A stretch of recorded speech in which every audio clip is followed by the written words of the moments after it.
Here we have the olive, growing well here in the California foothills, well adapted to our dry Mediterranean climate. A nice little grove of olives has flourished here. These trees are perhaps somewhat over 20 years old. They've grown on site with very little irrigation, just relying on natural rainfall.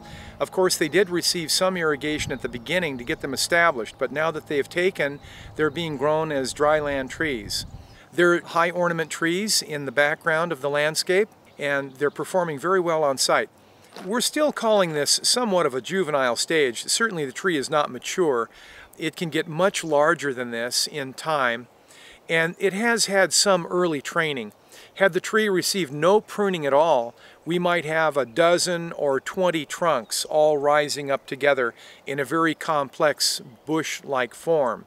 But it has had a few reductions, a few simplifications over the many years, and so now we're about 3, 4, 5 main stems that are being cultured into the tree's canopy, and it's looking very, very handsome in the landscape and has been a real easy care tree.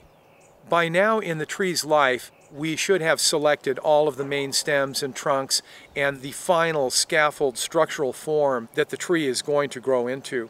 And that mainly has been done. There's a few adventitious shoots that have crowded the interior a little bit. There's a few defects in the form. We've got one cross of 1 leader through the neighboring crotch. That is something that could be corrected before it becomes more and more established.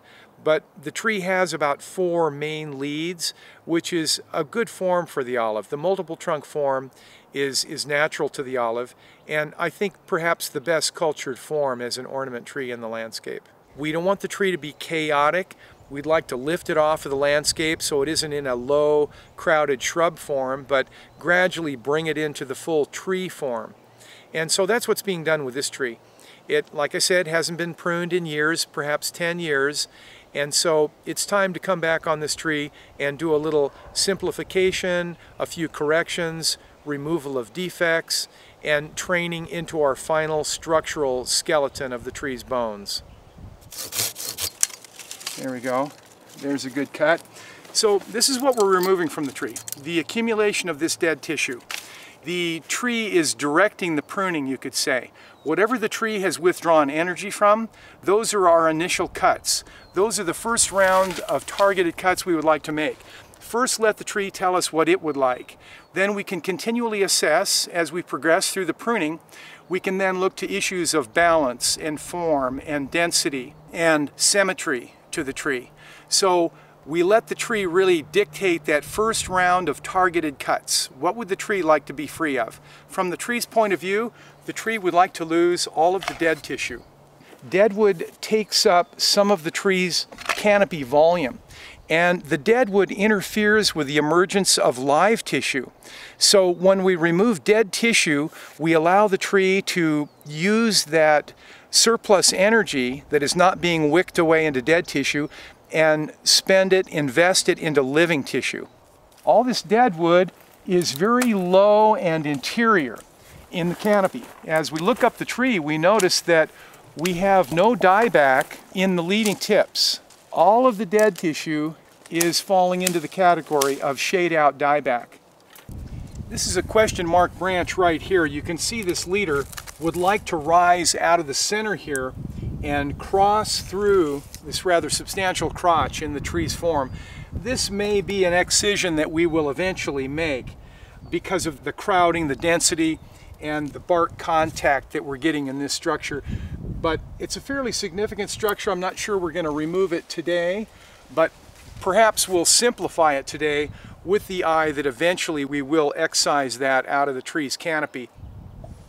We have given a little attention to this nice olive. We have taken off perhaps 1 tarp load of dead and weak material from the center of the tree.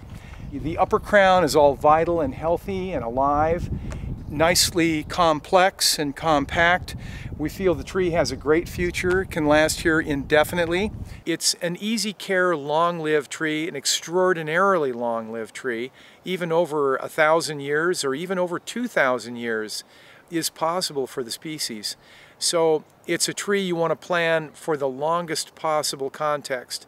We will occasionally come through and remove a round of dead tissue from the tree. This has perhaps taken 20 minutes or half an hour to tidy this tree up a little bit. There's a few more cuts that we still would like to make. There's hardly any cuts that are needful of treating because they're so small, and the olive is such a good healer. There's maybe just a couple of cuts close to 1 inch in diameter, and we'll dab our orange oil beeswax on the end grain of those cuts. And we know the olive is a good healer. It'll completely heal those minor excisions. We feel that this tree is in a very idealized form for its site usage in this landscape. The olive can be trained into many forms. We can train them way up as a canopy tree, or we can hold them down and keep them low as a low shrub form, or we can grow them with the fruiting characteristic as the main objective. But in the case of these trees, they're background trees, they're ornament trees, they're screen trees for this property, and so we're letting them have that full rounded crown natural form. They have plenty of space, so we can let them go to their natural form, and we'll only remove defects as they accumulate in the tree.